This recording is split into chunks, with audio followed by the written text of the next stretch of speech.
মহাকুম্ভে অমৃতস্নান করতে গিয়ে পায়ে হেঁটে ফেরা হলো না জামুরিয়া থানার কেন্দা গ্রামের বাসিন্দা বিনোদ রুইদাসের। গত 28 জানুয়ারি মহাকুম্ভে পদপিষ্ট হয়ে মারা যান বিনোদ। এই খবর পৌঁছাতেই গোটা এলাকায় নেমে আসে শোকের ছায়া। তবে এখনো পর্যন্ত বিনোদের মৃতদেহ তার পরিবারের হাতে এসে পৌঁছায়নি। বিনোদের স্ত্রী শর্মিলা রুইদাস জানান, গত 27 তারিখে তার ভাই, স্বামী ও স্বামীর এক বন্ধু মিলে মহাকুম্ভ রওনা দেয়। বেনারস ও কাশী বিশ্বনাথ পৌঁছে ফোনে কথা হলেও তারপর থেকে তাকে খুঁজে পাওয়া যাচ্ছে না বলে জানান শর্মিলার দাদা।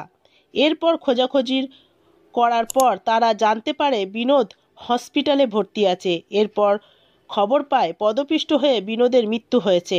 স্ত্রী শর্মিলা জানান, বিনোদ অটো চালাতো, তার রোজগারের চলতো সংসার। তার মৃত্যুতে শোকাহত গোটা পরিবার সহ এলাকার মানুষ।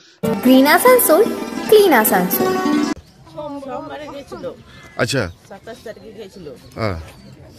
কারদের সঙ্গে গেছিল? খবর আছে? আমার ভাইয়ের সঙ্গে গেছিল, ওর ভাই একটা বন্ধু গেছিল।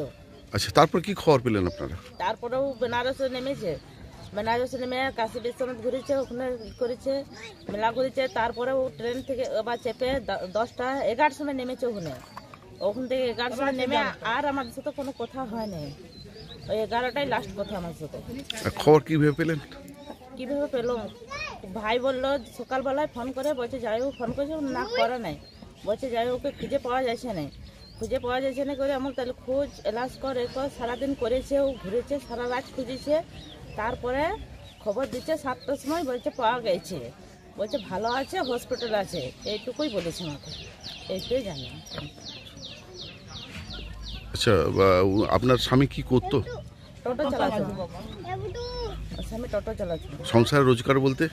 সংসার রোজগার বলতে নিয়েছিল আর কিছু। কি নাম আপনার? আমার নাম শর্মিলা রুইদাস।